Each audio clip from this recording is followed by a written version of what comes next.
As individuals, we are strong, but as a community, we are powerful. Tell me what you need, and I'll do what I can. Who are we? MSI. Who are we? MSI. Who are we? MSI. 3, 2, 1. What's up, everyone? My name is Ruelas. Welcome to another episode of Get Going with MSI. The idea here is that we're getting interviews, obviously, with our special brother by the name of ISSAC Alferos. Hey, y'all. Yes, so we're going to get this going within 15 minutes. Let's start off by getting to know you, brother. Cool. Yes, I'm tossing you the baton now. So, obviously, I'm a student in MSI. Outside of that, I'm a writer, I'm a poet. That's where a lot of my passion is. I've worked as a student leader, as an advocate, an activist. So, I like to dabble in all of those spaces at the same time. But, I really do see myself as a creative. And I think that kind of centers all that I do and how I go about doing them. So, writing is, at the core of what I do. As a writer, I know we're gonna touch about your book real quick. We're gonna tap into that world. I asked around, you know, birdies around told me a little bit about you. Hopefully, good things. Yes, good things. Obviously, you're well known. Right. One of the things that they touched up on was the fact that you're very impactful. Mm-hmm. What do you have to say about that? Tell me, elaborate. I'm honored. I'd like to think myself as impactful. I think sometimes it's easy to look at that from the lens of something that feels exclusive. Yeah. And one of the things that I like to tell people is there's nothing that I do that no one else can't not do, for example. There's nothing I do that is inherently special or unique to just me.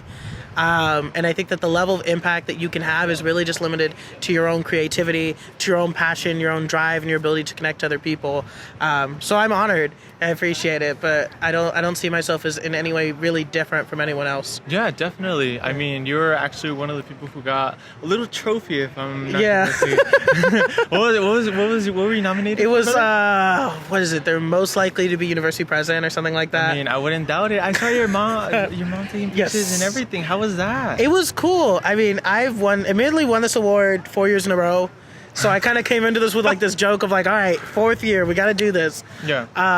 But it means a lot because I love what I do. I love that I get to share it with folks in MSI and share it with folks in the space, and also to help folks see that this is entirely possible and entirely open to them too. So it was a special moment though. I've loved MSI since I first joined it 4 years ago, and so to kind of go through my final rites of passage was really this emotional, surreal moment, but it was really cool. No, yeah, I definitely want to tap into that because we were talking about this earlier, the idea of Bad Bunny and how people often go about and, show love to their favorite artist. Yeah. But definitely that day, I myself felt very, very, very loved, and MSI is my home, and I love it, and I have it right next to my heart. You, friend, had Dixie taking pictures. Everybody was cheering, and that's the type of love that I talk about. Yeah. That's the type of love that, we spread. That's the type of love that is established, you know? So how did it feel, having all your friends there and also having that cheerful moment as well? It makes the moment more impactful, more important, but I think, like you said, it's like a shared experience in that, being able to see them reciprocate that for other people who you've known and you want to see succeed is really important. And I think that it's something that we don't do enough of, and supporting people, highlighting their success, cheering on their success. And I think to your point, the real question is, are we really writing for our friends and for our homies the same way that we do for artists who don't know us, right? Are we providing that same level of love and support? And so it was beautiful for me. And I think it's really that example of this is the shit we need to keep doing. Yeah, definitely cheering on people that you love. Of course, having that support. Like I said, I'm a gas up Manny. To the day I die, I'm a gas up Leo. And all the brothers, because we all have individual talents. Yeah. Now tell me about this that I want to know. I'm going to tap into your leadership real quick. Okay. But I also want to get to know, what are you passionate outside of academia? Yeah. I think outside of just academics, I think I see myself as a creative. I'm someone who enjoys writing. I write to process. Poetry is my medium and something I really, really love. And so I've been working on a project for 4 years and just finally published it, which was really, really cool. So the book is called Prayer Song, and it's something I've written through the last 4 years of my own personal development, but really trying to get at this idea of how do we define love as a person of color in this world? How do we define it while existing at a time when it's very clear that our country doesn't have a lot of it for those of us with melanin, right? And so getting at that and the complications and how really crazy these last 2 years have felt like. And so I was writing through this pandemic to process, and being able to put it together into a collection and share it with the world is really, really beautiful. So I'm so excited about that. Well, what is love, right? Yeah. I mean, definitely say it louder so we could purchase the book, so we could advocate for you and have that. Say it loud and proud one more time, brother, the title. My book is called Prayer Song. It's available on Amazon, Barnes & Noble, wherever you buy books. And so I'm really excited to share that with the world. I hope people love it as much as I've loved it. So yeah, I'm really excited. How long is it? It's 40 something pages. Not too bad. Okay. I was about to say I usually don't go out of my way to purchase books. Yeah, I can't be writing novels. I don't got the time for that. I definitely we'll be able to support that. Yeah. I mean, passions, writing, everything. The fact that you publish a book, bro, right. That is crazy. I mean, personally for me, I've always enjoyed that. Yeah. Poetic anthems and justices and stuff of that nature. For me personally, I've said this before, and obviously it's the gym, but I also want to establish the fact that I'm very passionate of leadership. Yeah. Very passionate within MSI, ASI, all the stuff that I'm able to do, I take it day for day because I've been taught to live in the moment and be grateful for the opportunities that we have. And so me being able to sit here and build this archive with you and have the opportunity to just get to know you a little bit more in depth is truly a moment, you know what I'm saying? So now, tapping into your leadership. Okay. Talk to us what you want to talk about, and what you don't want to talk about, then you don't have to talk about. I feel like I've been in a number of different leadership roles. I used to be a student leader in ASI, so I was a lobby coordinator, so I oversaw voting and census engagement with students. I was appointed by Governor Gavin Newsom to sit on the California Student Aid Commission, so I was overseeing financial aid for our 3 million students in the state of California. Did that for about a year, and into my most recent position, I served and continue to serve for a little bit longer as the president of the Cal State Student Association. So I represent the nearly 500,000 students within the CSU system to all state lawmakers, federal lawmakers, external stakeholders, things like that. And have been doing that while running my own project called the Black and Brown Healing Project, which is centered around using art and creativity to support healing and justice for Black and Brown communities. So it's leadership is also a passion of mine. I would say it's something I love.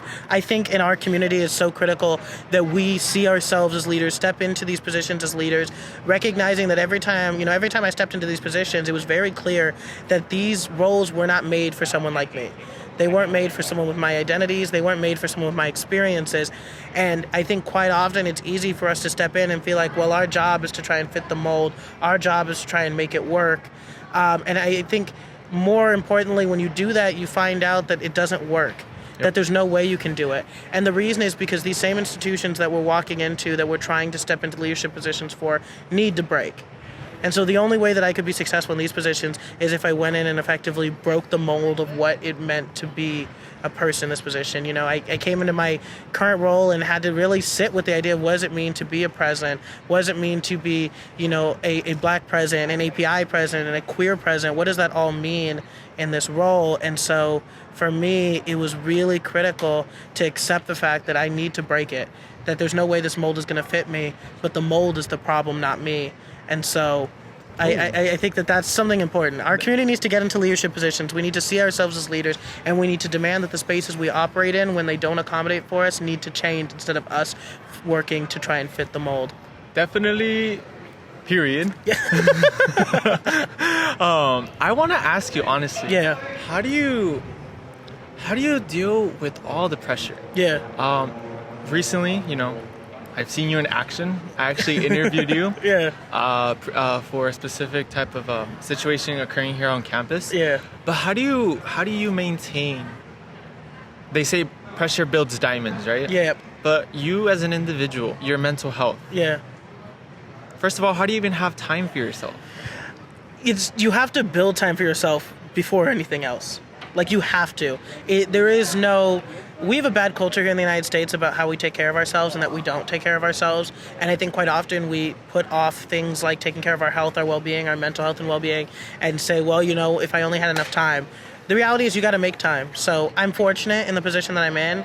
And the first time I met with my team and my staff, I said, all right, I'm going to keep it real honest with you all. Don't none of y'all call me or text me after 5 p.m. Hard line, right? Which is a simple thing, but also like it was about what it meant was to set boundaries very clearly of this is when I will operate within this role and this is when I demand space for myself.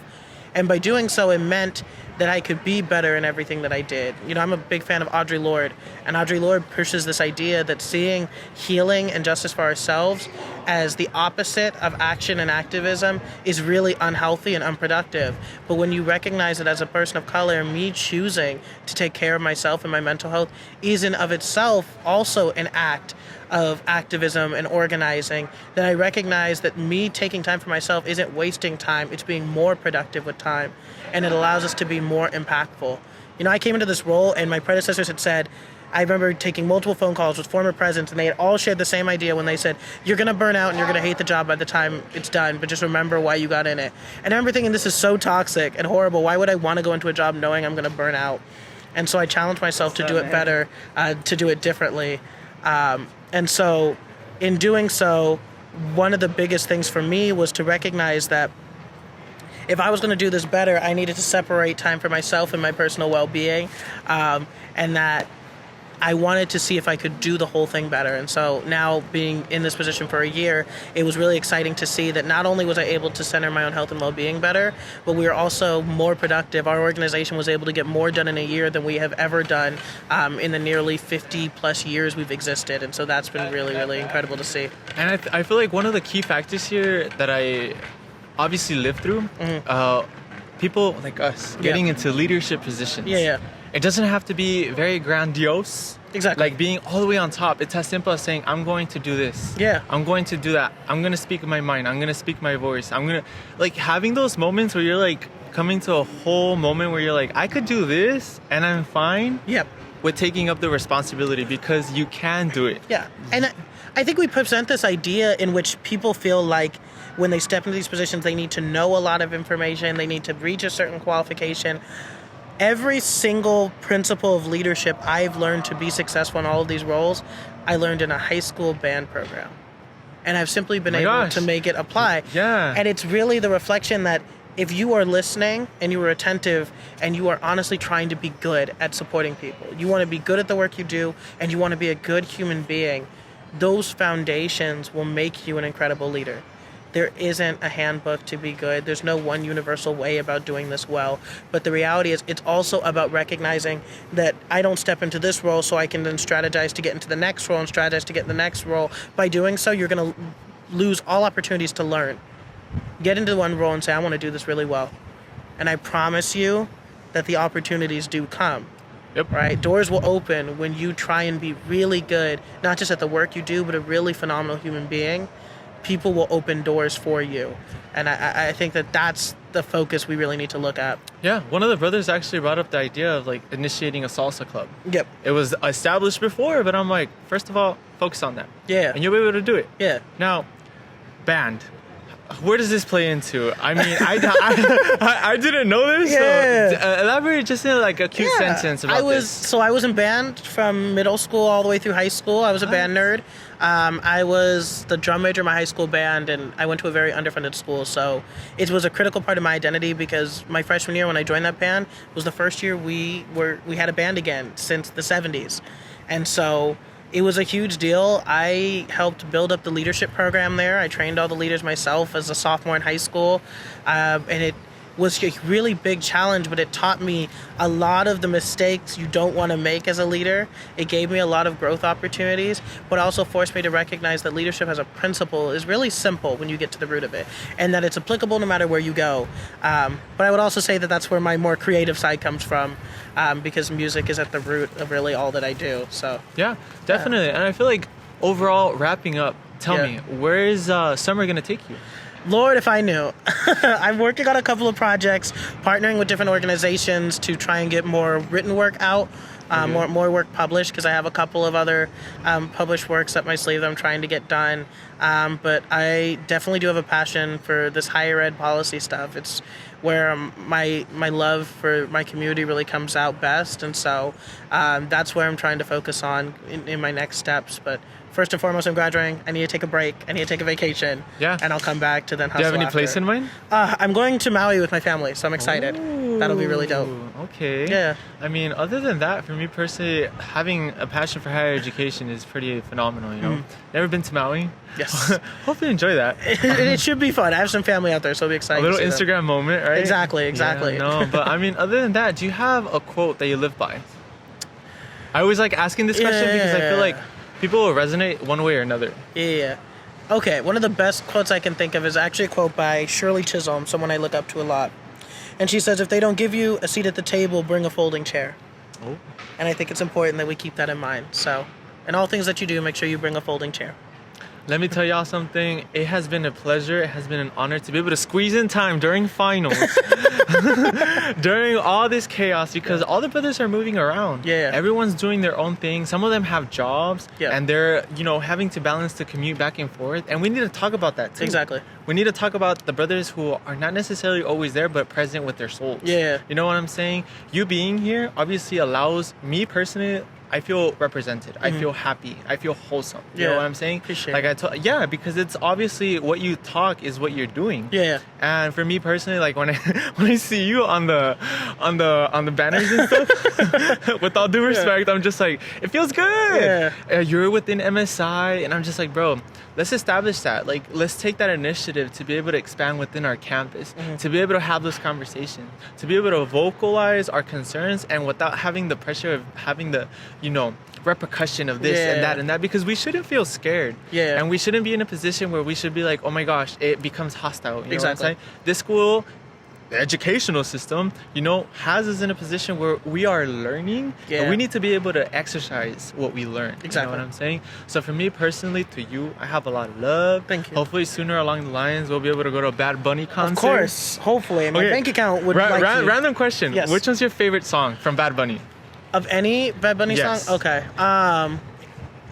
You know what? Okay. The song I've been listening to most recently has been Booker T. Okay. Most recently. Really? And so that's been a recent favorite. I think it feels very empowering. Yeah. So, no, I definitely believe it. Shout out to Bad Bunny. Exactly. He's a Pisces too. All right, ladies and gentlemen, it has been a pleasure here with ISSAC Alferos. Yes, concluding episode number 10 out here in the beautiful outdoors within Cal State University Fullerton. And we hope that you guys are having a lovely afternoon, and we'll be seeing you guys very, very soon, all right? Bye. Bye, y'all.